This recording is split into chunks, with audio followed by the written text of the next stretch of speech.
एक एस्ट्रोनॉट जो बहुत सारे साइंटिस्ट को किसी दूसरे ग्रह पर ले जा रहा था कि तभी अचानक बीच सफर में उसके स्पेसशिप पर मीटियोराइट्स टकराने से उसकी स्पेसशिप एक ग्रह पर जाकर क्रैश हो जाती है, जिससे सभी साइंटिस्ट मर जाते हैं सिर्फ उस एस्ट्रोनॉट को छोड़कर। लेकिन उस एस्ट्रोनॉट को पता नहीं था कि इस वक्त वो एक ऐसे खतरनाक ग्रह पर है जहाँ डायनासोर का राज है और अपनी भूख मिटाने के लिए वो किसी भी हद तक जा सकते हैं। तो क्या ये साइंटिस्ट इन भूखे डायनासोर का निवाला बनेगा या फिर यहाँ से बचकर वापस अपने ग्रह पर जा सकेगा? तो चलिए जानते हैं। तो कहानी की शुरुआत होती है अंतरिक्ष को दिखाते हुए, जहाँ हमें बताया जाता है कि जब मानव जाति पृथ्वी पर पैदा नहीं हुई थी उस वक्त ब्रह्मांड में मौजूद सुमेरस नाम के एक प्लेनेट पर जीवन संभव था, जहाँ इंसान रहा करते थे और इन इंसानों के पास काफी एडवांस टेक्नोलॉजी थी जिसकी मदद से वो अंतरिक्ष में किसी भी प्लेनेट पर जा सकते थे। और इसी के साथ सीन शिफ्ट होता है और हम सुमेरस प्लेनेट पर रहने वाली एक फैमिली को देखते हैं जिसमें माइल्स नाम का एक आदमी, उसकी पत्नी आलिया और उसकी बेटी नेविन थी। माइल्स एक पायलट था जो कि साइंटिस्ट को अलग अलग प्लेनेट पर ले जाने का काम करता था। वहीं हम नेविन को समुद्र के किनारे खेलते हुए देखते हैं। तभी माइल्स आलिया को बताता है कि मैंने एक स्पेस मिशन में जाने का फैसला किया है जिसमें हर बार की तरह मुझे साइंटिस्ट को दूसरे प्लेनेट पर ले जाना होगा, लेकिन इस बार मुझे वापस आने में 2 साल लग जाएंगे क्योंकि मैं जिस प्लेनेट पर जाने वाला हूँ वो हमारे प्लेनेट सुमेरस से बहुत ज्यादा दूर है। ये बात सुनकर आलिया थोड़ी परेशान हो जाती है, जिससे माइल्स उससे कहता है कि मुझे इस जॉब से काफी ज्यादा पैसे मिलेंगे जिनसे हम नेविन का इलाज करा सकेंगे। दरअसल नेविन को एक जानलेवा बीमारी है जिसके इलाज के लिए उसे काफी पैसों की जरूरत है, इसलिए आलिया को मजबूरी में माइल्स को इस स्पेस मिशन के लिए जाने देना पड़ता है। इसके बाद माइल्स अपनी बेटी नेविन के पास जाता है और उसे प्यार से पंछी की तरह सीटी मारना सिखाता है। इसी दौरान वो नेविन को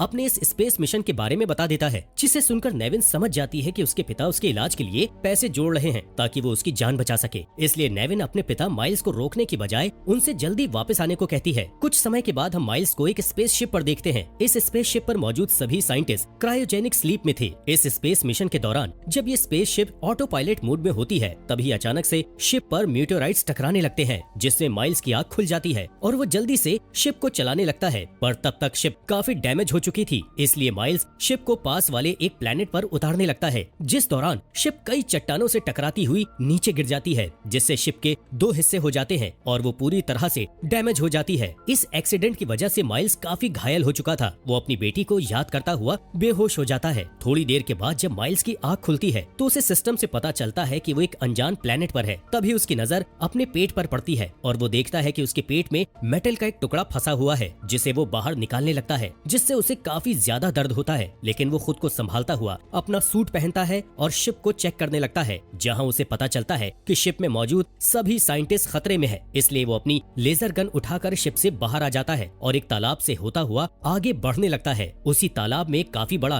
क्रिएचर तैर रहा था। थोड़ी दूर जाने पर माइल्स को सभी साइंटिस्ट दिखाई देते हैं, जिन्हें चेक करने पर उन्हें पता चलता है कि वो सभी मर चुके हैं। वहाँ से माइल्स वापस शिप के अंदर आकर स्पेस एजेंसी को वॉइस मैसेज सेंड करके इस पूरे इंसिडेंट्स के बारे में जानकारी देता है और उन्हें बताता है कि इस अनजान प्लेनेट पर सांस ले पाना आसान है। ये मैसेज सेंड करने के बाद माइल्स खुद को खत्म करने का सोचता है, क्योंकि वो समझ चुका था कि अब उसका इस प्लेनेट से निकल पाना मुमकिन नहीं है। लेकिन तभी उसे उसकी बेटी निवाइनी की याद आने लगती है, जिससे वो अपना इरादा बदल लेता है और निवाइनी द्वारा सेंड किए गए मैसेज की टेप्स को इकट्ठा करके देखने लगता है। इसी दौरान उसके कंप्यूटर में एक स्लीपिंग कैप्सूल डिटेक्ट होता है, जिससे माइल्स को पता चलता है कि इस कैप्सूल के अंदर मौजूद इंसान जिंदा है। इसलिए माइल्स जल्दी से उस कैप्सूल के पास जाता है, उसे ओपन करता है, जिसमें एक छोटी लड़की दिखती है। इस लड़की को जिंदा देख माइल्स हैरान हो जाता है और उसे तुरंत शिप पर ले जाने लगता है, जिस दौरान माइल्स को जमीन पर एक बहुत बड़े पंजे का निशान दिखाई पड़ता है। दोस्तों, असल में ये प्लेनेट कोई और नहीं बल्कि 6.5 करोड़ साल पुरानी पृथ्वी ही है और ये वो समय है जब पृथ्वी पर डायनासोर का राज हुआ करता था। यानी कि जो बड़ा सा पंजा माइल्स ने अभी देखा था वो एक डायनासोर का था। इसके साथ ही सीन शिफ्ट होता है और जहां अगली सुबह माइल्स शिप के दूसरे हिस्से को खोजने का सोचता है, क्योंकि उस हिस्से में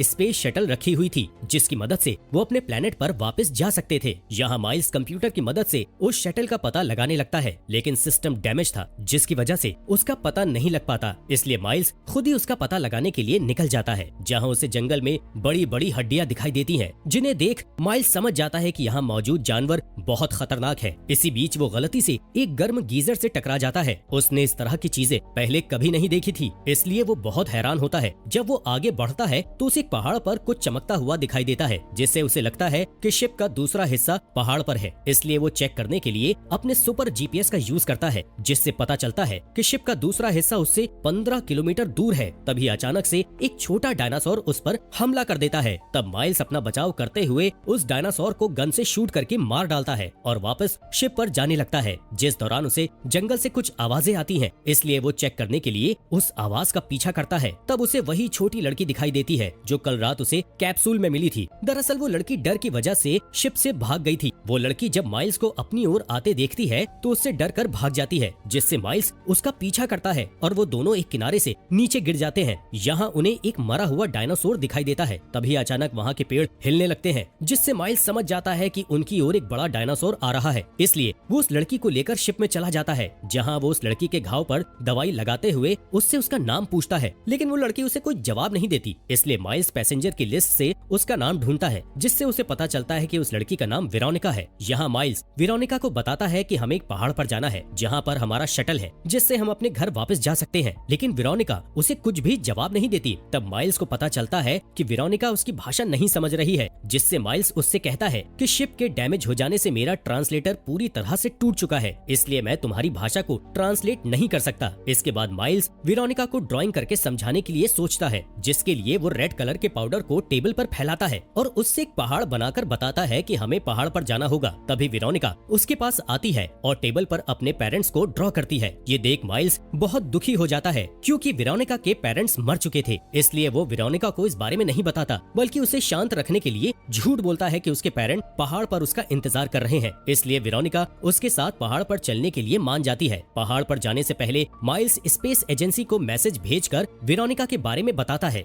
दूसरी ओर वेरोनिका निवाइनी की रिकॉर्डिंग्स देख रही होती है। इन रिकॉर्डिंग से पता चलता है कि जब माइल्स इस मिशन पर था तब निवाइनी की तबीयत खराब हो गई थी, जिस वजह से उसे हॉस्पिटल में एडमिट करना पड़ा। पर निवाइनी ने माइल्स को मैसेज भेजना नहीं छोड़ा। लेकिन जैसे जैसे समय बीतता गया वो माइल्स से नाराज होने लगी, क्योंकि जिस समय उसे माइल्स की सबसे ज्यादा जरूरत थी उस समय वो उसके पास नहीं था। इसी दौरान माइल्स वेरोनिका को टेप्स देखते हुए पकड़ लेता है और तुरंत टेप्स को बंद कर देता है। इसके बाद वो दोनों पहाड़ की ओर निकल जाते हैं। ये जर्नी दोनों के लिए काफी कठिन होने वाली थी, पर माइल्स वेरोनिका की हेल्प करते हुए आगे बढ़ रहा था, जिससे उन दोनों में फ्रेंडशिप होने लगती है। जब वेरोनिका चलते चलते बोर हो जाती है तो वो माइल्स को परेशान करने के लिए कुछ जामुन तोड़ लेती है और उन्हें माइल्स के ऊपर फेंकने लगती है, जिससे माइल्स नाराज हो जाता है और अपने स्कैन में जामुन डालकर वेरोनिका को बताता है कि ये जामुन जहरीले हैं, इसलिए तुम्हें इनके साथ नहीं खेलना चाहिए। थोड़ी दूर जाने के बाद माइल्स की गर्दन पर एक कीड़ा गिर जाता है। जैसे ही माइल्स उस कीड़े को मारता है तो उसके हाथ में गंदा चिपचिपा पदार्थ लग जाता है। वो एक पेड़ से अपने हाथ को साफ करने की कोशिश करता है, लेकिन ये चिपचिपा पदार्थ इतना मजबूत था कि पेड़ की छाल उसके हाथ में चिपक जाती है। ये देखकर वेरोनिका हंसने लगती है, पर माइल्स किसी तरह उस चीज को हाथ से हटा देता है और फिर दोनों आगे बढ़ने लगते हैं। तभी उन्हें कुछ अजीब सी आवाजें सुनाई देती हैं, जहां चेक करने पर उन्हें पता चलता है कि एक गड्ढे में डायनासोर का बच्चा फंसा हुआ है। वेरोनिका उस बच्चे को देखकर इमोशनल हो जाती है और इसलिए उसकी मदद करने के लिए उसके पास जाने लगती है, जबकि माइल्स उसे रोकने की कोशिश करता है, पर वेरोनिका उसकी बात नहीं सुनती। इसलिए ना चाहते हुए माइल्स भी वेरोनिका की मदद करता है ताकि वो जल्द से जल्द यहाँ से निकल सके। जैसे ही वो छोटा डायनासोर बाहर निकलता है, शिकारी डायनासोर उस पर हमला करके उसे मार डालता है। ये देखकर माइल्स वेरोनिका को पकड़कर वहीं छिप जाता है। यहाँ वेरोनिका उस डायनासोर को मरता हुआ देखकर रोने लगती है, जिसे माइल्स शांत करने की कोशिश करता है। इसके बाद वो दोनों वहाँ से आगे बढ़ते हैं और एक झरने के पास आकर रुक जाते हैं। यहाँ माइल्स अपने पेट में लगे घाव को देखकर बहुत परेशान हो रहा था कि तभी उसकी नजर वेरोनिका पर पड़ती है, जिसे देखकर उसे निवाइनी की याद आने लगती है, जिससे उसे बहुत अच्छा फील होता है। इसके बाद वो एक पेड़ पर चढ़कर स्कैनर से आगे का रास्ता खोजता है, जिस दौरान उसके हाथ पर एक कीड़ा आ जाता है, जिसे देखकर माइल्स अपना हाथ झटक देता है, जिस वजह से पेड़ की डाल टूट जाती है और वो पेड़ से नीचे गिर जाता है। इतनी ऊंचाई से गिरने की वजह से उसका हाथ मुड़ गया था, इसलिए वो वेरोनिका की हेल्प से अपने हाथ को सही करने की कोशिश करता है। तभी वहाँ डायनासोर का एक ग्रुप आ जाता है। तब माइल्स जल्दी से उन पर शूट करता है और वेरोनिका को वहाँ से भागने को कहता है। वो डायनासोर को मारने के लिए कुछ छोटे बॉम्ब का यूज करता है, जिनके ब्लास्ट होने से आधे डायनासोर मर जाते हैं। माइल्स बाकी के डायनासोर को मारने के बाद वेरोनिका को ढूंढने के लिए निकल जाता है। वही वेरोनिका के पास उड़ने वाले डायनासोर का एक ग्रुप आ जाता है, जिन्हें देखकर वेरोनिका जल्दी से एक पेड़ के पीछे छिप जाती है। पर दूसरी दूसरे डायनासोर उसे देख लेते हैं और उस पर हमला करने लगते हैं। इसी दौरान माइल्स वहाँ आ जाता है और उन सभी डायनासोर को मार डालता है, लेकिन डायनासोर अभी भी जिंदा था, जो कि वेरोनिका को पकड़कर अपने साथ ले जाने लगता है। माइल्स जल्दी से उसका पीछा करता है और उसे गन चलाकर डराने लगता है, जिससे वो डायनासोर वहाँ से भाग जाता है। इस हमले से वेरोनिका बुरी तरह से डर चुकी थी, इसलिए माइल्स थोड़ी देर के लिए यहीं पर रुकने का फैसला करता है। इसी तरह शाम हो जाती है। तब माइल्स सीटी बजाकर वेरोनिका को शांत करने की कोशिश करता है। ये वही सीटी थी जिसे वो निवाइनी के लिए बजाता था। इसके बाद वो दोनों वहाँ से निकल जाते हैं और रात बिताने के लिए एक गुफा में रुकने का फैसला करते हैं, जहाँ माइल्स कुछ सेंसर्स को सेट कर देता है ताकि उसे होने वाले खतरे का पहले से ही पता चल सके। इसके अलावा वो स्कैनर से आकाश में देखता है, जिससे उसे पता चलता है कि इस प्लेनेट पर मीटियोराइट्स गिरने वाला है। हालांकि ये मीटियोराइट्स बहुत छोटा था, इसलिए वो इस बारे में ज्यादा नहीं सोचता। इसी दौरान वो वेरोनिका के पास अपनी बेटी निवाइनी का एक टेप देखता है, जिसे वेरोनिका शिप से उठाकर ले आई थी। इस बात पर माइल्स को वेरोनिका पर गुस्सा आता है, लेकिन वेरोनिका को दुखी देखकर वो उसे कुछ नहीं कहता, बल्कि उस टेप को चला देता है। इस टेप को देखकर वेरोनिका सो जाती है, जबकि माइल्स अपनी बेटी को याद करते हुए दुखी हो रहा था। इसके बाद माइल्स की भी आंख लग जाती है, जिस दौरान उसके लगाए गए सेंसर बजने लगते हैं, जिससे उसकी नींद खुल जाती है। यहाँ वो देखता है कि वेरोनिका के मुंह में एक कीड़ा घुस गया है, इसलिए वो तुरंत उस कीड़े को मार देता है, जिससे वेरोनिका को वॉमिट हो जाती है। तभी अचानक से सेंसर्स तेजी से जलने लगते हैं। माइल्स को समझ पाता कि तभी गुफा के बाहर एक बहुत बड़ा सा डायनासोर आ जाता है, जिसे देख माइल्स उस पर शूट करता है, लेकिन इस डायनासोर पर उसकी गन का कोई असर नहीं पड़ता, इसलिए वो वहाँ से भागने का सोचता है और फिर दोनों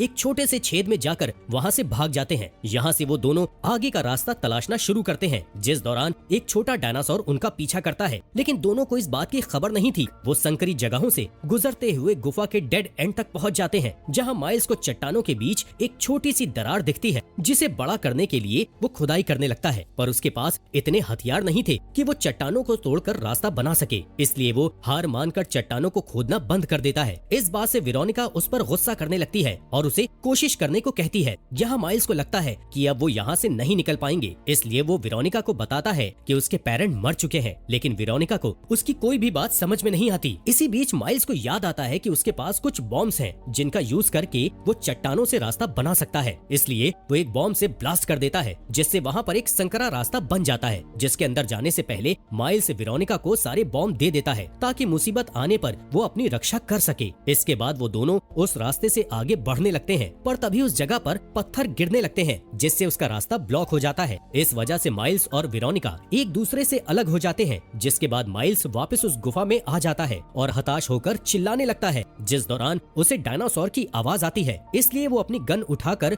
गुफा के रास्ते से वापस जाने लगता है। थोड़ी दूर जाने के बाद वो सेंसर का यूज करके डायनासोर को देखने लगता है। तभी डायनासोर पीछे से आकर उस पर हमला कर देता है, जिससे उसकी गन नीचे गिर जाती है। वो खुद को बचाने के लिए सेंसर को उठाता है और उसकी आवाज को बढ़ा देता है। ये आवाज डायनासोर के कानों में चुभने लगती है, जिसकी वजह से वो माइल्स को छोड़ देता है। इस मौके का फायदा उठाकर माइल्स जल्दी से अपनी गन को उठा लेता है और उस डायनासोर को मार देता है। दूसरी तरफ वेरोनिका को देखते हैं कि जो गुफा से बाहर आ चुकी थी, वो अकेले ही जंगल में निकल जाती है, जहाँ उसे एक डायनासोर की एक बड़ी हड्डी दिखाई देती है, जिसे वो एक हथियार के रूप में इस्तेमाल करने का सोचती है और उस पर जहरीली जामुन लगाकर बैग में रख लेती है। यहाँ माइल्स भी गुफा से बाहर आ चुका था। वो देखता है कि एक बड़ा म्यूटेराइट उसके करीब आ रहा है, इसलिए वो सेंसर से उस म्यूटेराइट को चेक करता है, जिससे उसे पता चलता है कि वो म्यूटेराइट कुछ घंटे बाद ही इस प्लेनेट से टकरा जाएगा, इसलिए वो तुरंत वेरोनिका को ढूंढने लगता है। दूसरी ओर एक डायनासोर वेरोनिका के पीछे पड़ जाता है, जिससे बचने के लिए वो टूटे हुए पेड़ के अंदर छिप जाती है। तब माइल्स को वेरोनिका की चीख सुनाई देती है, इसलिए वो जल्दी से उसे ढूंढने लगता है, लेकिन रास्ते में